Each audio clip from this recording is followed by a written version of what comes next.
So there's a certain amount of stress that comes with an animal when it is relocated to a new area, and that goes for us too. Yeah. My moving down here from Alaska, it was stressful. It's stressful to the animals. It's a big change.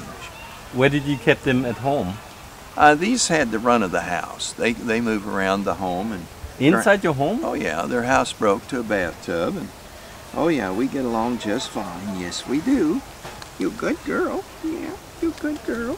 And how long you got them now? They are over 5 years. You have them I've had them 5 years. This one and the other. And where did you get them from? This one originated. Both of them were hatched in Tampa, Florida. And I bought the other one from the family that raised it the first 5 years in Tampa. Now this one went to a pet store in north of Madison, Wisconsin, and the family that bought it had it almost 9 years, and then they gave it to my organization.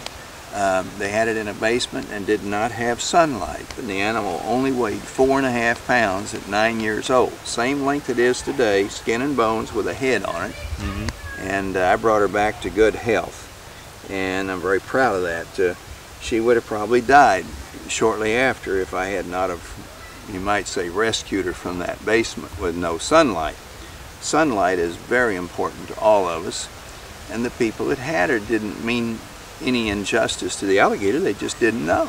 And when people don't know and they do things like that, it's unfortunate for the alligator, but we've got her back in pretty good health. In fact, a veterinarian told me she was as good as you can expect, so that was a good sign that we've done something right.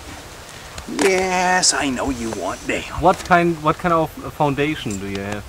It's an educational foundation. Educational about wildlife? About alligators mainly and reptiles.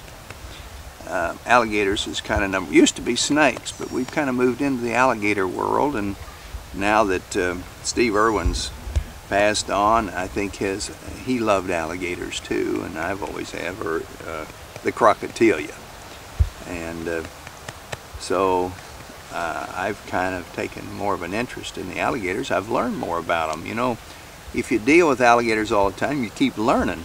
You learn new things.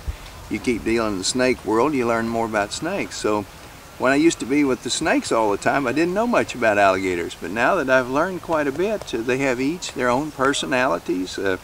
They'll grunt to you and talk to you once in a while, and not like a dog, they don't bark, but they have their own little ways of it. Look at her move her arm back and forth, showing appreciation for my scratching her under her neck. That was a body movement of thank you. And you'll see her do that. There it goes again. She says thank you. That's a thank you. That's a body movement of thank you, that I'm pleased with what you're doing. You see, you read these things, see her do it again? She likes being petted under the neck.